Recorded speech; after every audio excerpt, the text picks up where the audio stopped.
আজকের ভিডিওতে আমি আপনাদের জানাবো কানাডার ট্যুরিস্ট ভিসা বা ভিজিটর ভিসার সর্বশেষ আপডেট।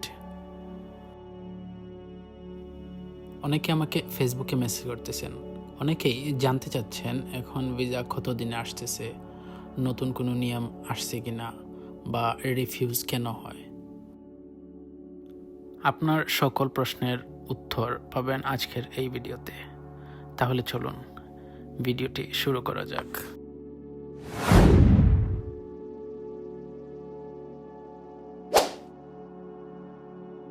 এখন যদি আপনি কানাডার ট্যুরিস্ট ভিসার জন্য আবেদন করেন তাহলে আপনার ভিসা 30 থেকে 45 দিনের মধ্যে রেজাল্ট আসতে পারে। কিন্তু এটা আবার সবার জন্য একরকম না, কারো কারো 20 দিনেও আসে, আবার কারো 60 দিনেও রেজাল্ট আসেনি। এই সময়টা নির্ভর করে আপনার ডকুমেন্ট ঠিক আছে কিনা, আপনি আগে কখনো আবেদন করেছেন কিনা, আর ভিসা অফিসার আপনার ফাইল কতটা ক্লিয়ারভাবে বুঝতে পারছেন। এখন পর্যন্ত আইআরসিসি খুব বড় কোনো নতুন নিয়ম দেয়নি, কিন্তু ভিসা অফিসাররা এখন আগের চেয়ে একটু বেশি কঠিনভাবে ডকুমেন্ট চেক করে থাকেন। মানে শুধু টাকা থাকলেই হবে না, সেই টাকা কোথা থেকে এসেছে, ইনকাম কিভাবে হচ্ছে, আপনি সত্যিই ঘুরতে যাচ্ছেন কিনা, এসব জিনিস তারা খুঁজে দেখে। তাই এখন আবেদনের সময় পারপোজ অফ ভিজিট বা কেন যাচ্ছেন সেটা পরিষ্কারভাবে বোঝাতে হবে। অনেকেই প্রথম বা দ্বিতীয়বার আবেদন করে রিফিউজ হয়ে যান। এর পেছনে কিছু সাধারণ কারণ আছে, যেমন ফান্ডের প্রমাণ ভালো না, ভ্রমণের উদ্দেশ্য ঠিকভাবে বোঝাতে পারেননি। যদি রিফিউজ হয়ে যায় তাহলে আপনার সেই রিফিউজ লেটারটা সংগ্রহ করুন। এতে আপনি বুঝতে পারবেন ভিসা অফিসার কোন কারণে রিফিউজ করেছে। এরপর সেই ভুলগুলো শুধরে নতুনভাবে আবেদন করুন। এখন আসি সবচেয়ে দরকারি বিষয়ে, কিভাবে ভিসা পাওয়ার সুযোগ বাড়ানো যায়। আপনার ব্যাংক স্টেটমেন্ট যেন স্ট্রং হয়, 10 থেকে 15 লক্ষ টাকা থাকলে ভালো, আর এর থেকে বেশি হলে কোনো সমস্যা নেই, সেটা আরও ভালো। ইনকাম সোর্স দেখান, আপনি চাকরি করেন, ব্যবসা করেন বা অন্য কোনো নিয়মিত ইনকাম থাকে। পারপোজ অফ ট্রাভেল বা কেন কানাডা যাচ্ছেন তা সুন্দরভাবে লিখুন, যেমন আমি কানাডা ভ্রমণে যেতে চাই, 15 দিনের জন্য যাব, টরন্টোতে আমার আত্মীয় আছেন, ওইখানে থাকবো, এরপর ফিরে আসব। এরকম সুন্দর একটা যাওয়ার উদ্দেশ্য আপনি সেখানে উল্লেখ করবেন। ট্রাভেল হিস্টোরি থাকলে সেটাও যোগ করুন। আর রিটার্ন প্রুফ দিন, দেশে আপনি ফিরে আসবেন তার প্রমাণ থাকুক, যেমন চাকরির কাগজ, সন্তান, স্ত্রী তথ্য, ব্যবসা বা সম্পত্তির কাগজ। ভিসা আবেদন করার সময় কিছু ভুল এড়িয়ে চলুন।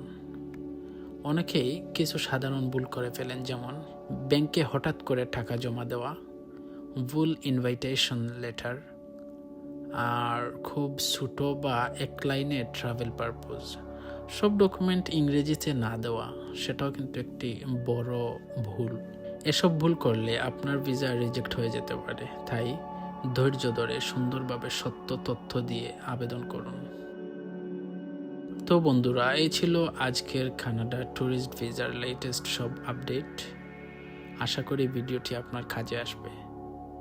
আজকের ভিডিওতে আমরা আলোচনা করলাম কানাডা ভিজিটর ভিসা বা ট্যুরিস্ট ভিসা অ্যাপ্লিকেশন করার পর কতদিন সময় লাগে ভিসার অ্যাপ্রুভাল বা এর ফলাফল আসতে।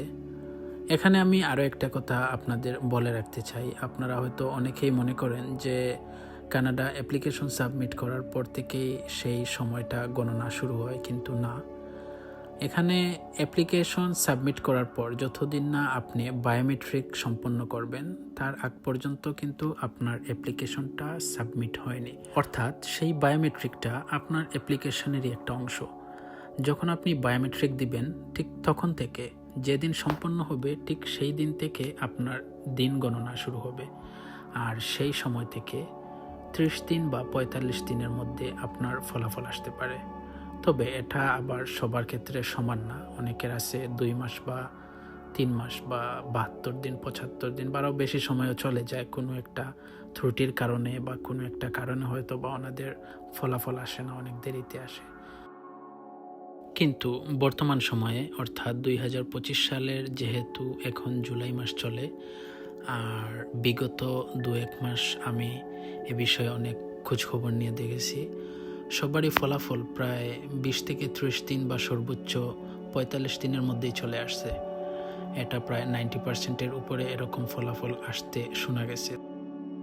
তাই আপনারা নিশ্চিন্তে থাকতে পারেন, এখন আর তেমন একটা দেরি হচ্ছে না। সর্বশেষ একটা বিষয় আমি না বললেই নয়, আপনি যখন অ্যাপ্লিকেশন সাবমিট করবেন অবশ্যই সচেতনভাবে আপনার ব্যাংক স্টেটমেন্ট, আপনার ফিরে আসার প্রমাণ, আপনি দেশে কতটা স্বনির্ভর তার যথাযথ প্রমাণ সব কিছু সুন্দরভাবে সাবমিট করবেন, যেন ভিসা অফিসার আপনার উপরে কোনো ধরনের সন্দেহ করতে না পারেন। আর সব কিছু সঠিকভাবে যদি আপনি সম্পন্ন করেন, আপনার ভিসা পাওয়ার নিশ্চয়তা 90% উপরে চলে যাবে। তাহলে আজকের ভিডিও এখানেই শেষ করছি। যারা এখনও সাবস্ক্রাইব করেননি চ্যানেলটি সাবস্ক্রাইব করে দিবেন আর ভিডিওটিতে একটি করে লাইক করে দিবেন। সবাই ভালো থাকবেন, সুস্থ থাকবেন। আল্লাহ হাফিজ।